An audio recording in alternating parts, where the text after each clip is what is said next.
Queridos, graça e paz, é uma alegria imensa estar aqui participando desse momento tão importante, né? Sempre sonhei estar aqui com vocês, né? A gente ouve muito falar, né?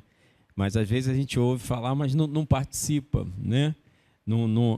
Ativamente, né? E hoje eu estou aqui, eu tenho certeza que Deus tem uma palavra ao seu coração. E eu não poderia deixar de agradecer a Jaque pelo convite, a equipe, Douglas, Vitor, né? Me sinto muito honrado de estar aqui nessa manhã falando a melhor idade. E também, Deus é muito bom. Deus nos dá sempre a oportunidade da gente corrigir alguma coisa que a gente fez. E hoje eu quero corrigir uma falha. Cheguei em casa, eu fui pregar em uma igreja e antes da pregação, eu fui abençoado, né, de uma forma muito especial, mas não agradeci. Não agradeci. E agora quero aproveitar esse momento para honrar a vida da Rose Olive. Né, nós tivemos a oportunidade de pregar a palavra de Deus, ela louvando e eu trazendo uma palavra em Valqueire, né? E ao término eu saí de lá com o coração doído.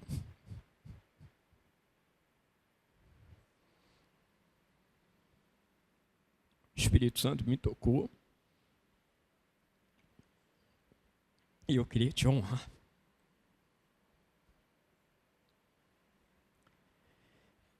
Pelo louvor, eu não agradeci. Quero agradecer também o músico, também.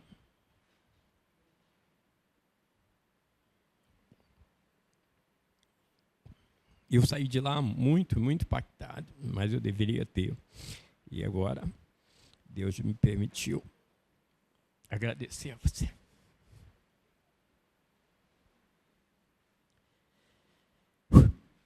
Vamos lá.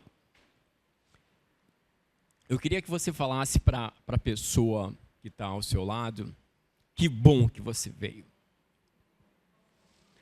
Ah, ela não ouviu, eu não ouvi, então fala de novo. Que bom que você veio. Né? E Deus também está contente que você está aqui. Deus também está contente. Eu não sei qual foi a expectativa. Não sei qual é a sua expectativa hoje. Não sei se é uma dor, é uma esperança, é uma resposta que você espera nessa manhã alcançar de Deus. Tem um texto que eu gosto muito, quando Jesus chega diante do cego e Jesus pergunta assim: o que queres que eu te faça? E muitas vezes a gente fala: ah, Deus está vendo. Deus sabe o que eu estou passando. Deus sabe o que o meu filho está passando. Deus sabe o que o meu neto está passando. Deus sabe o que eu estou passando. Para que eu vou falar para ele? Eu não preciso. Ele me conhece. Jesus sabia da necessidade daquele cego. E Jesus via a necessidade dele. Mas Jesus queria se relacionar com ele. Quando Jesus perguntou, não era que Jesus não sabia, mas Jesus queria se relacionar. Eu não sei até que ponto você tem se relacionado com Deus, colocado diante de Deus o que você precisa, o que a nossa sociedade precisa, o que a nossa igreja precisa. Eu não sei até que ponto. Eu não sei até que ponto você tem feito prioridades sobre o que colocar diante de Deus. E eu gostaria muito que você entendesse isso hoje, nessa manhã. Que você comece a colocar na sua vida expectativas, necessidades,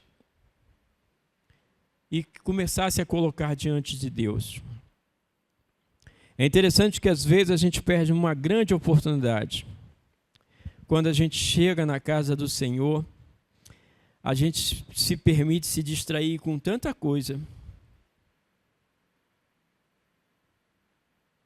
Com tanta coisa. Reparar coisas que não deve, criticar coisas que não deve. Permitir que a mente se vagueie por coisas que não deve, e você está diante de Deus. No momento de você se colocar diante de Deus, você se perde. Você perde a oportunidade de louvar, de agradecer, de honrar esse Deus maravilhoso. Então, hoje, nessa manhã, eu quero que você faça exercício, né? Eu sou casado com a Gilce Herbe, há 35 anos. Deus nos deu 2 filhos, Isaías e Carlos Silas. Já estão com 34, um está com 32, 33 e o outro está com 34. Já bateram asas. O Silas me deu o netinho, maravilhoso, de 5 anos, Bento, coisa linda. Eu sei que nós, avós, né, nós somos todos, né, apaixonados pelos nossos netinhos. E eu vou falar um pouco dessa paixão, né, ao longo dessa palavra. Mas é interessante que essa é a nossa genealogia. E eu gostaria de convidar você a abrir a sua Bíblia, né, porque nós vamos usar um texto aqui para que a gente possa embasar a nossa palavra nessa manhã e a gente buscar, através do Espírito Santo, aquilo que Deus tem reservado para as nossas vidas. A minha voz está tranquila? Vocês estão ouvindo bem? Tranquilo? Tá bom? Então, nós vamos ler o capítulo 2 de Tito, né? Nós vamos ler a partir do verso 1 ao 8. Depois eu vou pedir para vocês também visitar o capítulo 1. Mas vamos iniciar aqui Tito, né? É o capítulo 2, do verso 1 ao verso 8, né? E aí vocês, a minha tradução, a minha versão, ela é uma nova versão transformadora. Não é muito utilizada aqui na igreja. Então vocês vão encontrar uma versão um pouco diferente. Nosso pastor usa a NVI, né? Mas essa versão aqui, talvez você encontre, essa eu nunca vi, essa versão eu nunca vi. Mas é uma versão também utilizada, tá bom? Todos já acharam? Então nós vamos fazer a leitura, né, desse texto para servir de base da nossa palavra nesta manhã. Então, Tito, capítulo 2, do verso 1 ao verso 8, diz o seguinte: mas quanto a você, que suas palavras reflitam o ensino verdadeiro. Os homens mais velhos devem exercitar o autocontrole, a fim de que sejam dignos de respeito e vivam com sabedoria.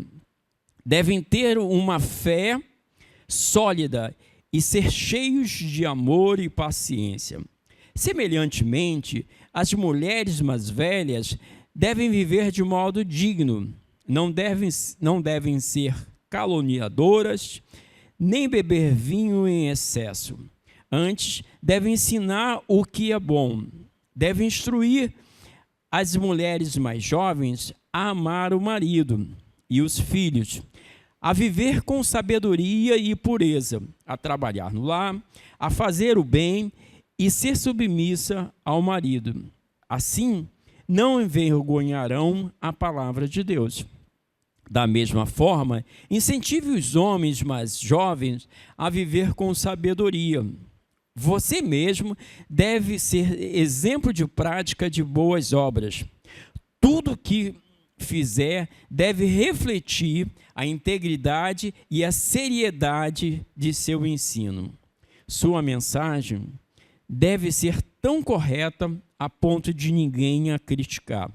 Então, os que se opõem a nós ficarão envergonhados e nada terão de ruim para dizer a nosso respeito.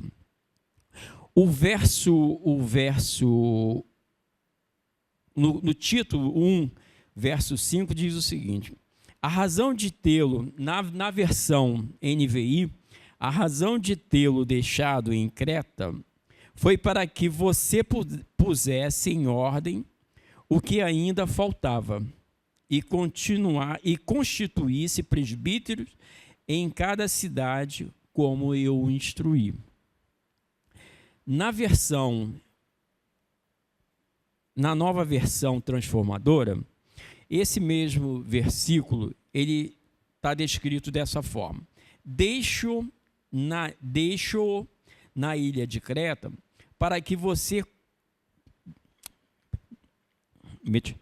deixei-o na ilha de Creta para que você completasse o trabalho e nomeasse presbíteros em cada cidade conforme instruí. Esse texto, essa carta, foi dirigida a Tito. Paulo, ele estava em uma situação entre os dois momentos de prisão de Paulo, e Paulo escreveu essa carta a Tito. Por que Paulo escreveu essa carta a Tito? A ilha de Creta era uma cidade em que Paulo, nas suas viagens missionárias, Paulo visitou. E Paulo pregou o evangelho ali naquela ilha de Creta. E depois Paulo soube que aquela ilha, que aquelas cidades, as cidades de Creta, as cidades estavam passando por um desvio doutrinário muito grande. O comportamento daqueles irmãos cretenses não estavam de acordo com a palavra de Deus. Eles estavam vivendo totalmente fora da vontade de Deus. Inclusive, um profeta da região até falava que os cretenses eles eram mentirosos, animais cruéis e eram preguiçosos. E a gente fica pensando assim, a nossa cidade também está vivendo um pouco dessas coisas também, E Paulo, ele teve compaixão daquilo. Ele viu aquilo e falou que não era normal. Paulo teve compaixão. É interessante que a gente precisa entender até que ponto a gente está tendo compaixão pela nossa cidade. Ou a gente está vendo as coisas acontecerem e a gente não está fazendo nada. O apóstolo Paulo, ele falou assim, pensando, preciso fazer alguma coisa por essa cidade. A cidade onde eu semeei, onde eu preguei, onde eu falei do amor de Deus. E aí ele resolveu convocar alguém. E convocar quem? Tito. Por quê? Porque Tito, Paulo, ele tem Tito como filho na fé. Filho na fé. Ou seja, Paulo foi que evangelizou Tito. Tito, a gente vai ver que no livro de Atos, você não vai ver o nome de Tito, mas você vai ver em Coríntios, você vai ver em Gálatas. Tito foi muito usado para resolver alguns conflitos na cidade de Corinto. Cidade de Corinto, a gente vai ver quando a gente estuda, essas duas cartas, a gente vai ver que o negócio ali estava estreito. O negócio ali era estreito. As pessoas aprontavam acima da média. Não tinha equipe da melhor idade ali, porque senão ia dar jeito naquilo ali. Mas Corinto era uma cidade terrível. E Tito foi usado por Deus para harmonizar o conflito. Você tem harmonizado os conflitos? nos locais aonde você convive? Tito foi um homem desse. Tito foi usado. E aí Paulo falou assim, poxa, esse meu filho na fé é uma bênção. Eu vou dar para ele mais uma tarefa. E não foi boa não a tarefa, hein? Eu vou dar mais uma vez uma tarefa. Eu vou chamá-lo para ele pastorear uma cidade, a ilha de Creta. Não foi boa, né? Mas Tito, ele entendeu e ele foi para lá. E Paulo traz Tito também como companheiro, cooperador. Olha só, cooperador, companheiro. É muito bom a gente receber isso das pessoas. Você tem sido companheiro, você tem cooperado com a obra de Deus? Qual tem sido o seu comportamento na sua família, na sua igreja, no seu ministério, na melhor idade? Alguém que olhar para você vai falar, você é minha companheira, você é cooperadora, você é companheiro, você é cooperador. E Tito tinha isso. E com base nessa introdução, eu gostaria de estar compartilhando com os irmãos e as irmãs, nesta manhã, o seguinte tema: a convocação para fazer parte de um projeto transformador de gerações.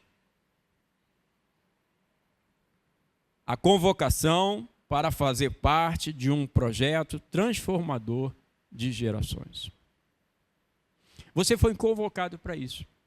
Talvez você esteja aqui sentada, sentado, e achando que você só vai desfrutar o cafezinho, esse amor tão grande que a Jaque demonstra para cada uma de vocês. Não, Deus está te convocando para que você possa fazer parte de um projeto transformador. Eu tive em São Paulo e eu participei de 10 dias intensos de uma capacitação de liderança em 2018. Olha como eu cresci naquele dia. Como eu pude ser tão abençoado. E ali eu pude entender que nós somos responsáveis por 2 gerações.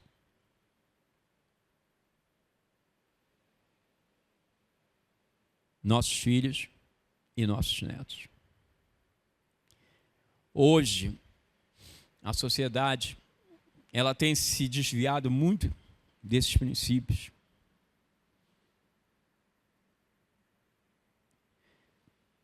Você tem um filho, aí o filho tem outro filho,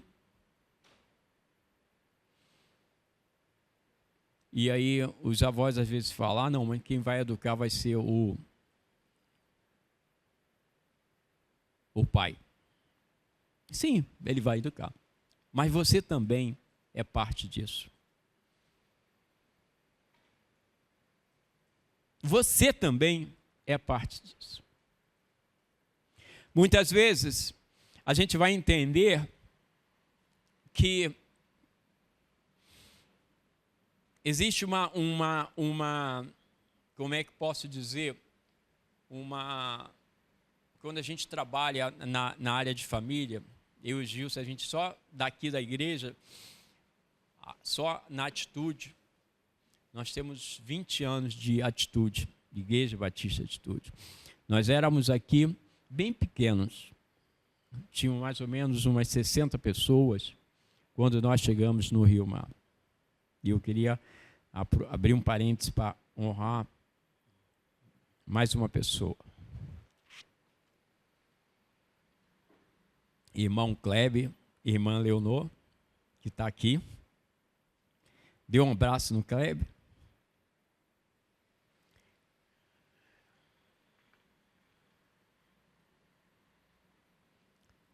Tem uma água aqui que eu possa tomar. Essa aqui.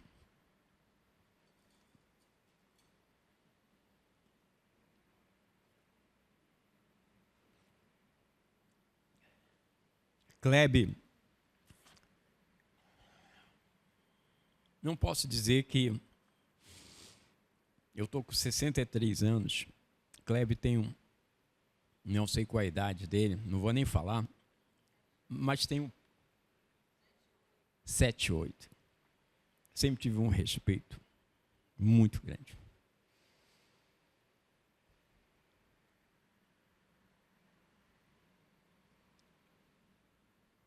Um homem de Deus. Cheguei aqui, ele sempre me acolheu de uma forma muito... E a gente sempre teve um momento de conversas. Eu era mais novo, quando cheguei aqui, né? Tinha uma mechinha de cabelo branco só. Agora tomou tudo, né? Mas foi um homem muito importante.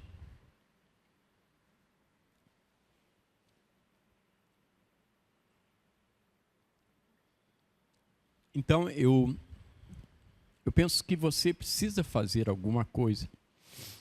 Você precisa desenvolver filhos na fé. Eu não sei qual a sua preocupação. Quando a gente fala em melhor idade, a gente às vezes vê a melhor idade assim como missão cumprida, já estou aposentado, meus filhos estão criados, foram embora, como se eu não tivesse muita coisa para fazer e sim apreciá-lo. Título, ele morreu com 95 anos. Eu não sei quando que ele foi chamado para liderar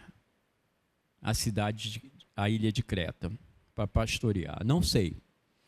Moisés foi chamado também, né? Como a palavra diz que ele já tinha uma idade avançada. Então, eu acho que não tem idade para a gente poder exercer o ministério que Deus chamou. E eu tenho certeza que se você olhar um pouquinho mais, você tem muita coisa a realizar na obra do Senhor. E o irmão Kleber foi um desses títulos. Me abençoou muito, né? Através de uma palavra, e hoje eu tenho um profundo carinho por ele, por todo momento que a gente viveu junto. A gente trabalhou na área de ceia por muito tempo. Hoje eu já não sou mais responsável por ceia, mas eu e o irmão Kleber, a gente trabalhava fazendo as ceias assim, as bandejas. A gente enchia uma bandeja. Também a gente conseguiu também, o Amado também estava comigo também, Nildo, Marcos.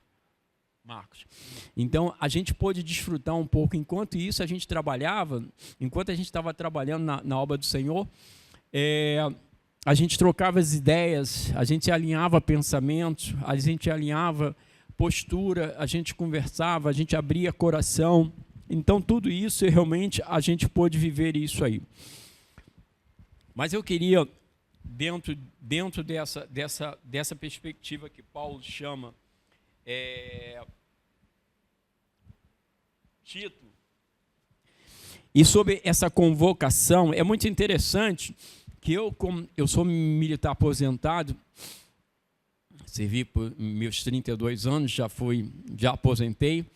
Minha esposa que fala que eu aposentei cedo, né? Mas eu dei graças a Deus, porque realmente Deus me permitiu viver assim, dessa forma.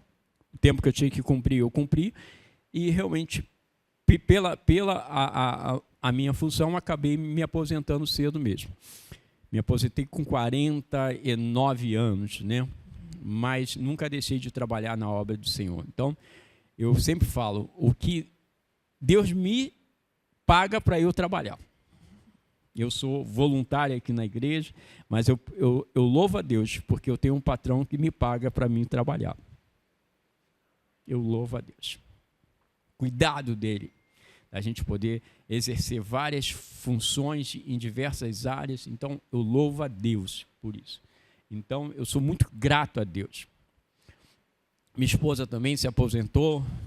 Nós somos gratos a Deus, porque agora nós estamos iniciando, fechando um ciclo de turmas de casados. Nós temos 164 turmas do Ministério de Famílias que aconteceram nesse semestre. A formatura é dia 4. Nós já estamos abrindo um outro semestre. E aí o outro semestre é com não sei quantas turmas também, para a glória de Deus. E aí já estamos agendando um treinamento de liderança no dia 4 e o outro no dia 13. E Deus nos permite. E nada falta em casa. Nunca tive falta de nada. Meus filhos, quando entraram na faculdade, um advogado e o outro engenheiro. O Silas entrou com 16 anos e o Isaías com 17 anos. E quando estavam se preparando, eu falei para eles o seguinte: olha só, é igreja. Ah, não, mãe, pai, eu tenho que prestar o vestibular.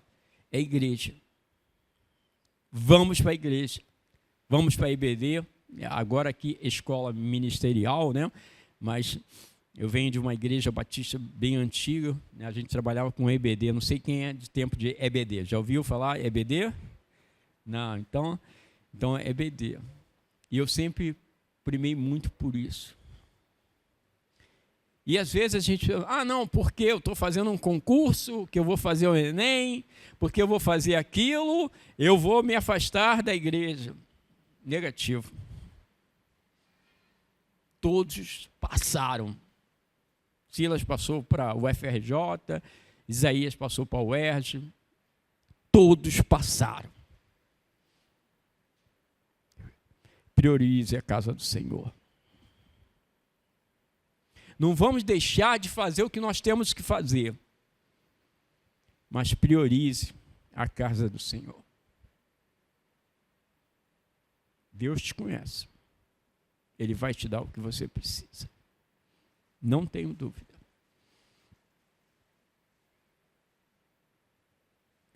São princípios que realmente a gente precisa passar para os nossos filhos. Hoje, estão aí na casa do Senhor, são ativos. Isaías está morando na Bahia, Silas está morando aqui perto de mim. E essa convocação, ela é uma convocação para que você possa mudar gerações, para você desenvolver um projeto.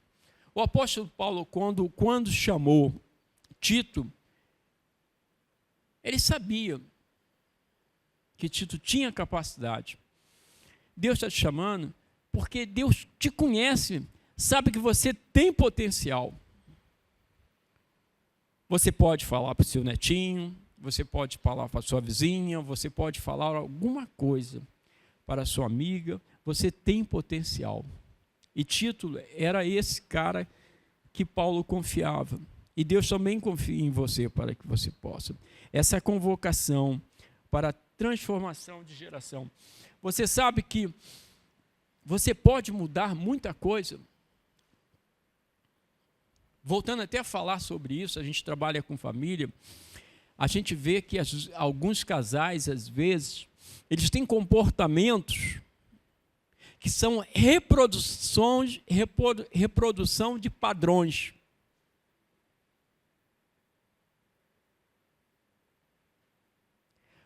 Padrões distorcidos, às vezes,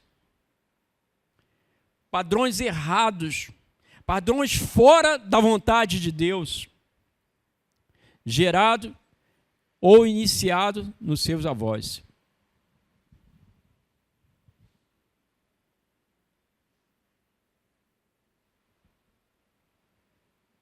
Alguém já ouviu aqui que as pessoas, às vezes,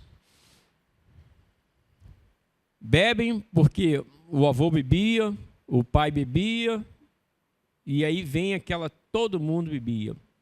Fuma porque o avô, porque o filho, o neto, são padrões. Nós tivemos uma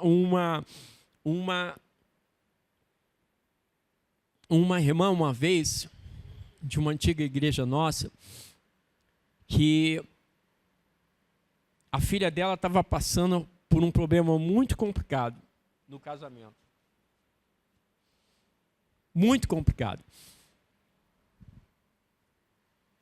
E aí, ela confessou para a gente, falou assim, olha, eu entendo.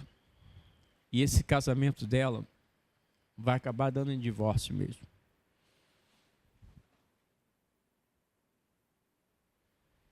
Eu falei, vai dar em divórcio mesmo? Mas por quê? Porque eles não estão se entendendo. Eles brigam muito. E não tem uma outra saída a não ser o divórcio. O divórcio vai trazer paz para os dois. O divórcio vai fazer com que eles vivam as suas vidas separadas. Eu falei, é isso mesmo? É. Aí a gente começou a conversar, entender essa dor. E eu fui procurar saber por que ela está com esse pensamento. O que levou ela a chegar a essas conclusões? Aí fomos conversando. Aí ela falou, o meu avô se divorciou. Os meus pais se divorciaram. Eu me divorciei. A conclusão é que a filha vai se divorciar. Como é que a gente quebra esse padrão?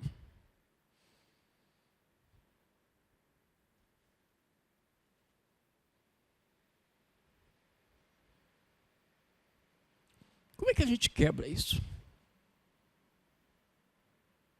Então, a gente precisa fechar algumas portas.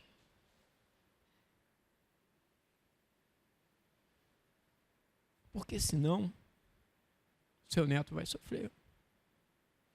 Se você não fechar e não se arrepender de coisas que você fez que não agradou a Deus, a porta está aberta.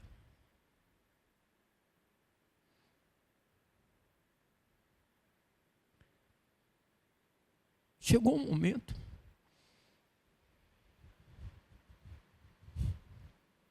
de você transformar as gerações. Você pode estar na melhor idade. Graças a Deus por isso. Ontem eu fui visitar um parente meu, 73 anos, está internado no hospital Gazola. Esqueci o nome agora. Raul Gazola. Raul Gazola, né? Então, fui visitar, está internado, está numa situação, carece das nossas orações. Você está aqui, ouvindo a palavra de Deus, está bem. E Deus está te convocando para transformar a geração. Eu não sei qual é a porta que você precisa fechar. Da mentira, do orgulho,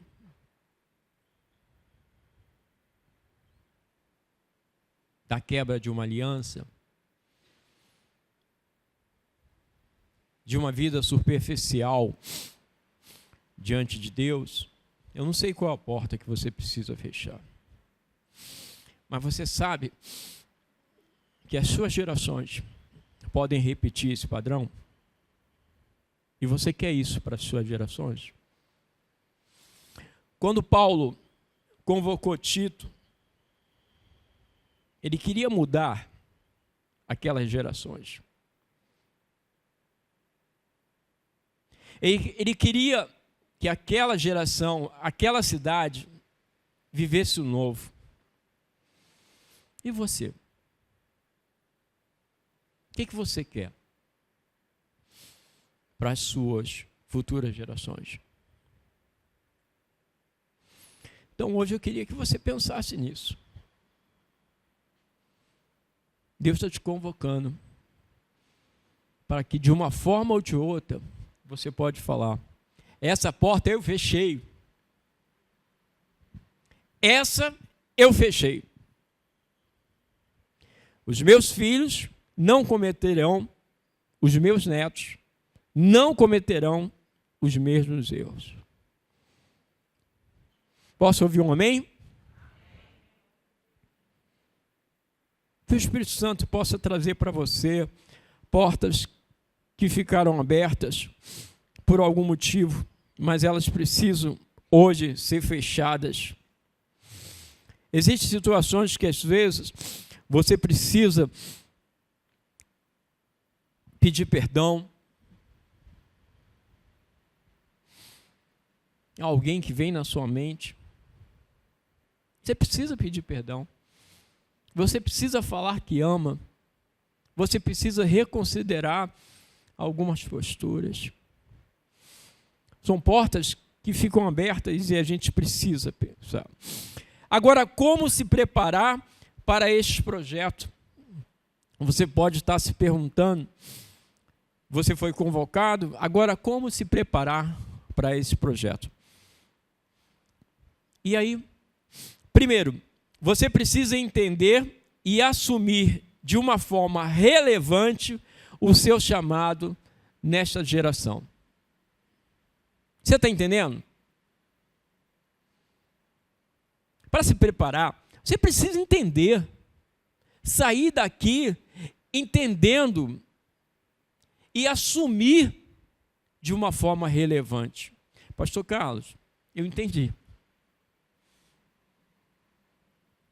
Eu vou assumir, mas superficial. Não. Eu quero que você saia daqui entendendo, assumindo de uma forma relevante. O que é de forma relevante? O Espírito Santo vai te falar. O Espírito Santo vai te falar o que você precisa fazer hoje. Amém? Eu não tenho dúvida. Eu não tenho dúvida.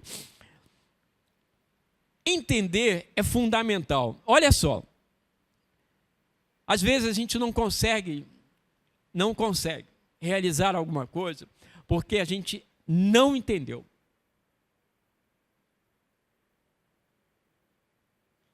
É como se fosse assim, ó. Você tem que sair daqui para algum lugar. Aí alguém chega assim, olha só. Você vai para a esquerda e a outra vai para a direita. Se você não entendeu, você vai ficar perdido. E aí você tem que chegar e perguntar: por favor, repete de novo. Eu não entendi. Aí você vai falar assim: pô, agora eu entendi. Aí você vai. Sim ou não? Então a gente precisa entender. E como a gente entender? A gente tem que entender de uma forma clara e se relacionar com Deus. Senhor, o que tu queres que eu te faça? Senhor, eu estou aqui. Eu preciso que tu esclareça para mim. Fale com Ele. E Deus vai te falar. O apóstolo Paulo, ele falou para Tito, de uma forma muito clara, a missão de Tito. Me acompanha aí, quem tiver com a Bíblia aberta. Aí diz assim, olha só, no capítulo 1, no verso 5, ele diz assim: deixei-o na ilha de Creta para que você completasse o trabalho e nomeasse presbítero em cada cidade conforme o instruí. Essa é uma versão que tem, é a versão NVT. A outra versão diz assim: a razão de tê-lo deixado em Creta foi para que você pusesse em ordem o que ainda faltava e constituísse presbítero em cada cidade, como eu o instruí. Ou seja, o que Paulo está falando é o seguinte: olha só, eu estou te convocando é para que você ponha em ordem as coisas que precisam ser ajeitadas. É que você completasse o trabalho que precisa ser completado. Deu para entender? O que está faltando na tua família? Qual é o trabalho que está faltando? Está tudo em ordem? Precisa ajeitar alguma coisa? Vou te dar uma notícia. Deus te chamou para você fazer essa parte. Essa parte, porque Paulo, ele fez a primeira parte, ele ajeitou, ele fez alguma coisa. Gente, você foi convocado para fazer a outra parte.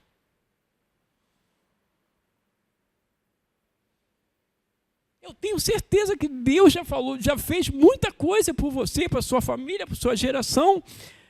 Querida, querido, essa outra parte é com você.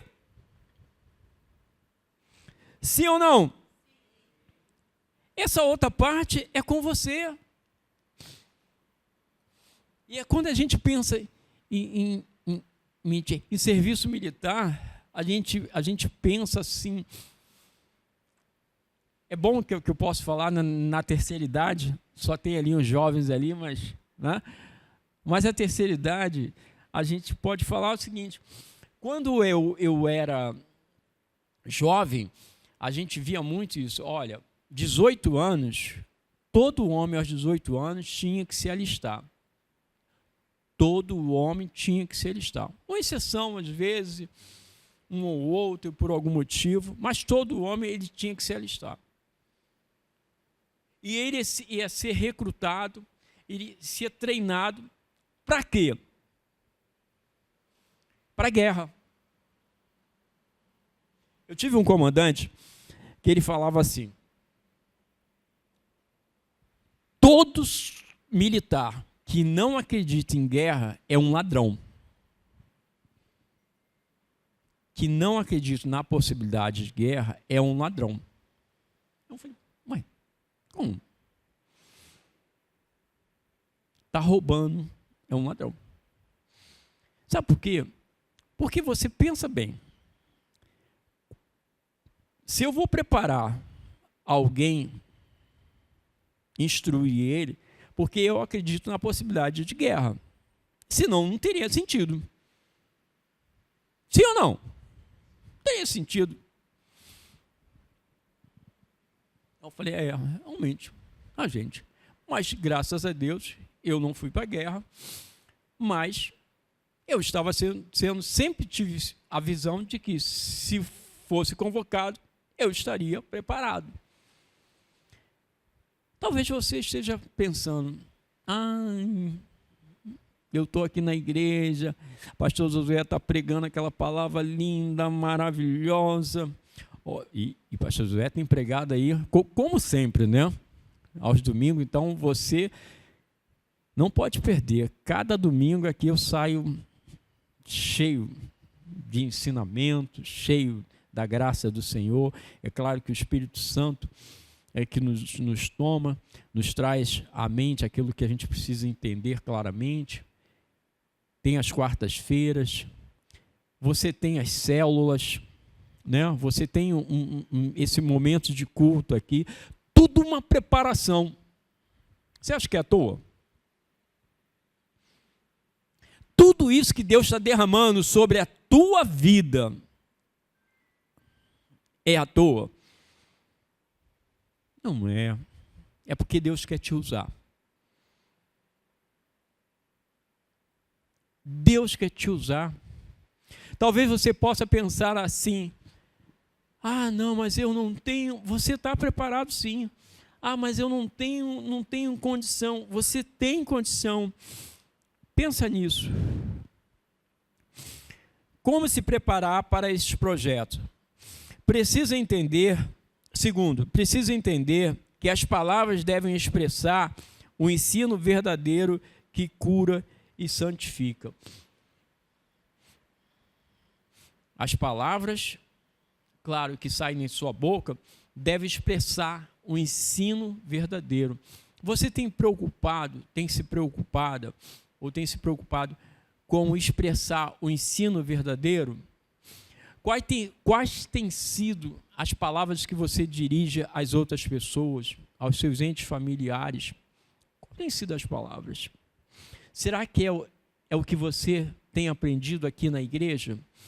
O pastor José fala muito assim, não sei se eu vou me equivocar, mas o importante é que você leve o culto para casa. Não é isso? Sentido mais ou menos, não é isso? Será que você tem levado o culto para casa? Ou você tem só, glória, esse louvor,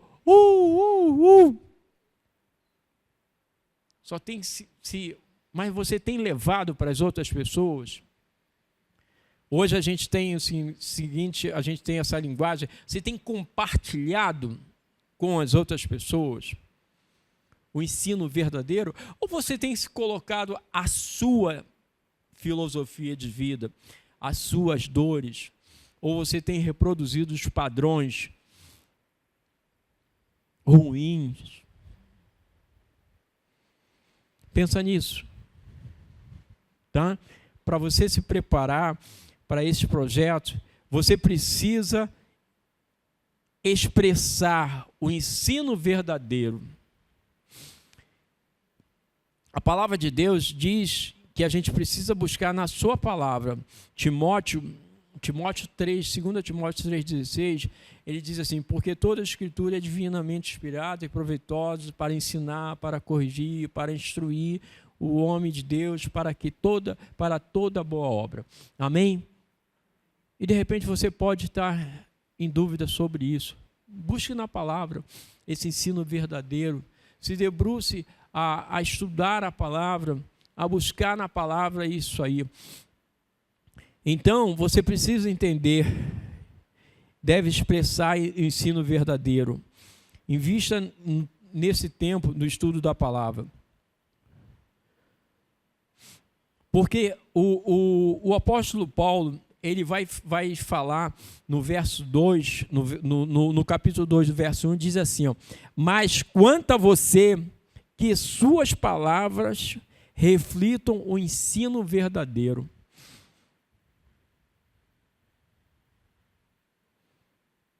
Ele deixa essa advertência, né, para que reflitam o ensino verdadeiro, ou seja, que você realmente procure buscar, porque muitas vezes a gente procura ensinos que não é o que é verdadeiro. João 8,32 vai falar: conhecereis a verdade e a verdade vos libertará. A gente tem que apresentar a verdade de Cristo, a palavra do Senhor às outras pessoas. A gente tem que compartilhar a palavra de Deus. Como se preparar para este projeto? Precisamos entender que o chamado envolve participação de pessoas. o apóstolo Paulo, ele vai escrever essa carta para Tito, e olha só como o apóstolo Paulo fala. O terceiro ponto diz: precisamos entender que o chamado envolve participação de pessoas. Você tem um chamado de transformar as gerações. Mas esse chamado, o que o apóstolo Paulo fala assim, não é você sozinho, você vai fazer tudo sozinho. Existem pessoas que vão fazer parte desse projeto. Às vezes você tem uma amiga, você convida para vir aqui, essa sua amiga vai ouvir a palavra de Deus, vai ser abençoada. Então, existem várias situações que vão te ajudar também a você a desenvolver isso. Olha só, um ponto muito interessante que na palavra de Deus aqui que a gente vê. Os homens mais velhos devem exercitar o autocontrole, a fim de que sejam dignos de respeito e vivam com sabedoria. Devem ter uma fé sólida e ser cheio de amor e de paciência. É interessante aqui que são desafios que nós temos que vencer. Devemos ter o autocontrole. Não devemos perder a cabeça por qualquer coisa. E nunca devemos perder a cabeça, mas devemos relevar certas coisas, devemos ter um coração aberto a perdoar, ter o autocontrole. É interessante que quando a gente vai ver que o fruto do Espírito em Gálatas vai falar sobre fruto do Espírito: mansidão, paz, longanimidade, alegria, temperança, domínio próprio. Isso tudo tem que fazer parte da nossa vida. Porque isso vai fazer parte da nossa, isso fazendo parte da nossa vida, nós vamos poder realmente cumprir esse chamado. E aí ele fala: os homens mais velhos devem exercitar o autocontrole. Semelhantemente, as mulheres mais velhas devem viver de modo digno, não devem ser caluniadoras, nem beber vinho em excesso, antes devem ensinar o que é bom. Devem instruir as mulheres mais jovens a amar o marido e os filhos, a viver com sabedoria e pureza, a trabalhar no lar, a fazer bem, a fazer o bem e a ser submissa ao marido. Assim não envergonharão a palavra de Deus. Da mesma forma, incentive os homens mais jovens a viver com sabedoria. A gente vai ver aqui que a sua equipe, ela envolve homens mais velhos, mulheres mais velhas, jovens mais velhas e jovens mais velhos, meninas. Então é o seguinte: você precisa pensar que você precisa conversar com as mulheres mais novas. Você tem que se dedicado a isso, a conversar com as mais novas. Você mais velho, você que tem mais idade, você tem se preocupado em conversar com os homens mais novos. Nós temos aqui na nossa igreja, eu tenho um chamado, Deus me deu um chamado, tanto para mim como para minha esposa, a gente cuidar de pessoas e falar do amor de Deus e investir em família. Eu sempre orei para o Senhor: eu quero falar sobre família. E Deus colocou no meu coração: você vai falar. Só que eu queria falar para muita gente. E eu não consigo falar para muita gente do que eu acredito. E aí a gente começou a trabalhar com os cursos da família. E para a glória de Deus, se eu for pensar, eu já devo ter falado para 50 mil pessoas através das vidas que a gente semeou. Nós temos cursos Casados para Sempre, Paz para Toda a Vida, curso de 1 ano de namoro. A gente tem curso de mulher única, homem na parte de hombridade. A gente está entrando com cursos agora, já funcionamos, alcançando o coração do seu adolescente. Nós temos curso de educando filhos à maneira de Deus. E vamos iniciar no próximo semestre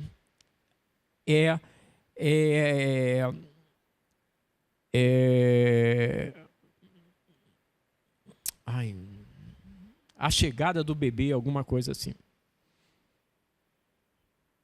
Posso ouvir um glória a Deus?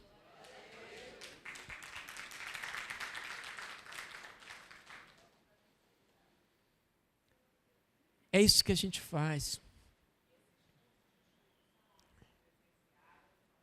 São presenciais e nós temos online também.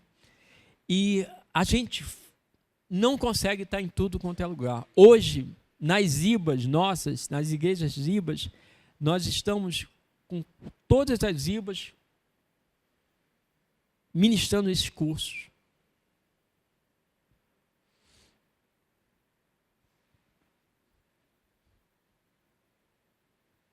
Eu louvo a Deus.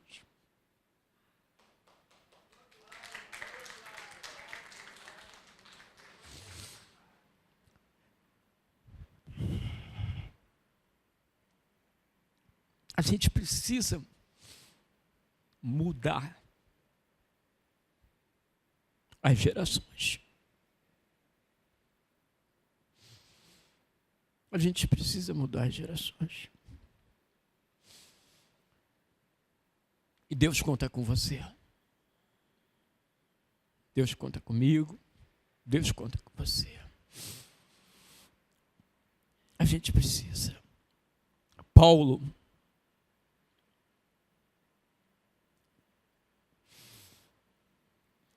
entendeu isso. Paulo se compadeceu, teve compaixão pelaquela cidade e convocou as pessoas. Talvez você não consiga fazer tudo que Deus colocou nas suas mãos.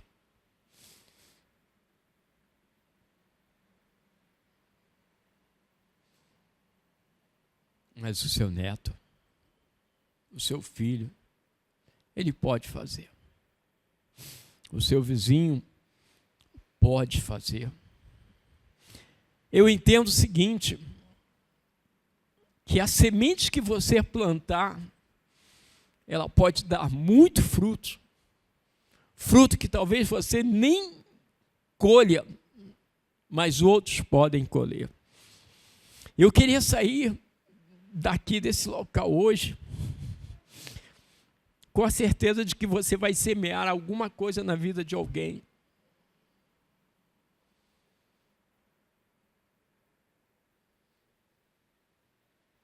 Você precisa semear alguma coisa na vida de alguém. Hoje, eu tenho uma visão do tempo. Os empresários, eles falam isso. E eu pude entender um pouco mais sobre essa questão. O tempo é a coisa mais valiosa que nós temos. E tem gente de olho nisso. Tem gente de olho nisso. Ele sabe e está doido para roubar o tempo que você tem. Sabe quem mais está de olho nisso? É o diabo. Ele vai fazer de tudo para te distrair, para que você não cumpra os propósitos de Deus para a sua vida, para a sua família, para a sociedade. Então, valorize o tempo que você tem para você semear coisas boas na vida das outras pessoas. Decida viver um dia falando, hoje, o tempo que eu tenho vai ser dedicado para semear uma coisa boa na vida de alguma pessoa. Esse tempo ele vai ser um tempo frutífero. O diabo não vai roubar. Por quê? O diabo quer fazer de tudo para te deixar sem fazer o dia todo, não produzir tempo produtivo para o reino. Estamos entendendo? Tudo bem? Vamos caminhar? Estamos chegando ao final. Desculpa pelo meu tempo. Eu tenho que ficar de olho aqui. Quarto ponto e último. Precisamos entender que o exemplo fala mais do que 1000 palavras e que deve glorificar a Deus. O exemplo, ele fala mais do que 1000 palavras. No verso 2, no verso do capítulo 2, verso 7, diz o seguinte: você mesmo deve ser exemplo da prática de boas obras. Tudo que fizer deve refletir a integridade e a seriedade de ensino. Sua mensagem deve ser tão correta a ponto de ninguém a criticar. Então, obrigado. Então, o que se opõe a nós ficarão envergonhados e nada terão de ruim para dizer a nosso respeito. Sua mensagem deve ser tão correta a ponto de ninguém a criticar. Então, os que se opõem a nós ficarão envergonhados e nada terão de ruim para dizer a nosso respeito. É forte demais. O que Paulo aqui fala para Tito diz o seguinte: você mesmo deve ser exemplo da prática de boas obras. Ou seja, você está sonhando em mudar as gerações? Você está criando expectativas de mudar a sua família? Não é? Mas o que Paulo está falando a Timóteo é o seguinte: vai começar por você. Você deve ser o exemplo. Porque muitas vezes a gente quer que o outro mude. Ah, essa palavra aqui, o fulano tinha que estar aqui para ouvir. Não é bem assim? Ah, essa palavra, olha, essa palavra caía bem para ela. Poxa, caía muito bem. Mas, o que o Paulo está falando aqui para Tito é que você deve ser o exemplo. Essa palavra é para você. Ai, meu tempo já está acabando aqui. Deixa eu só pegar aqui. Ih, já era. Vou ter que correr. Mas, finalizando aqui, diz o seguinte: a gente precisa entender, para que a gente possa cumprir essa convocação, a gente precisa entender e assumir de uma forma relevante o nosso chamado nessa direção. Que as palavras devem expressar o ensino verdadeiro que cura e santifica. Que o seu chamado envolve participação das pessoas. Essa obra tem que ser compartilhada. Que o exemplo fale mais de que 1000 palavras e deve glorificar a Deus. Eu pediria só que colocasse a imagem que eu pedi. Quem pode outra? Me perdoa, mas eu estou com resfriado agora que eu peguei. Puxa vida, me deixando sem voz. Aqui, não sei se vai dar para passar uma imagenzinha, é minha querida mãe. Não sei se eu vou conseguir falar.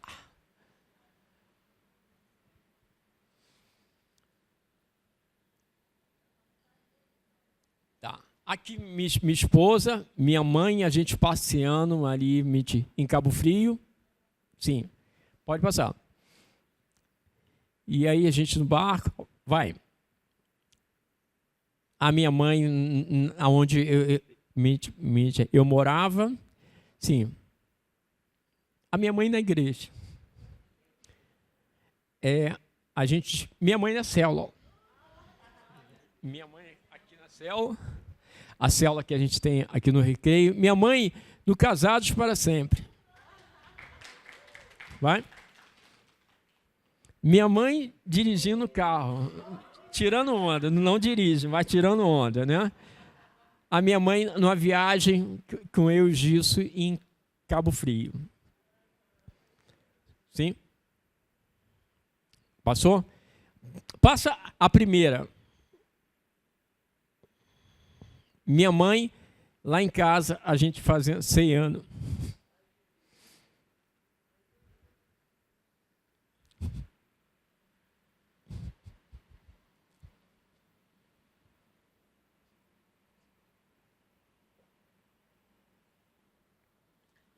O que eu quero dizer?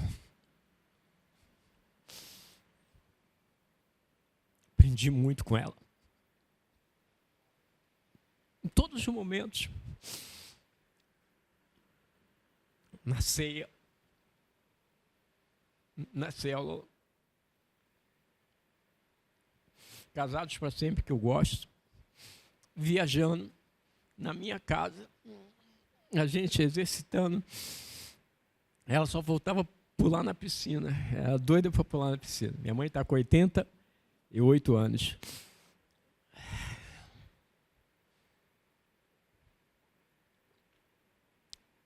Eu acho o seguinte.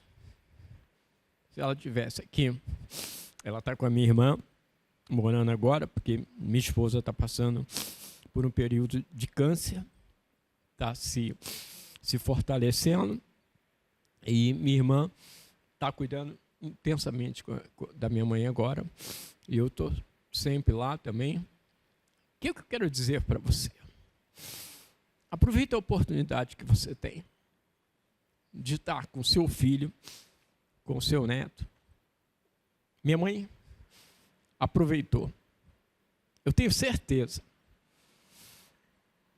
se eu sou o que sou, porque ela aproveitou todos os momentos. Eu honro minha mãe. Honro. Mas sabe por quê? Porque ela aproveitou todos os momentos para me ensinar, na igreja, participando dos eventos meus, das células. A célula tinha que parar, tinha que bater no ombro dela. Mãe, calma. Que ela queria participar de todos os momentos. Mas era assim. Ok, pode tirar. E eu queria...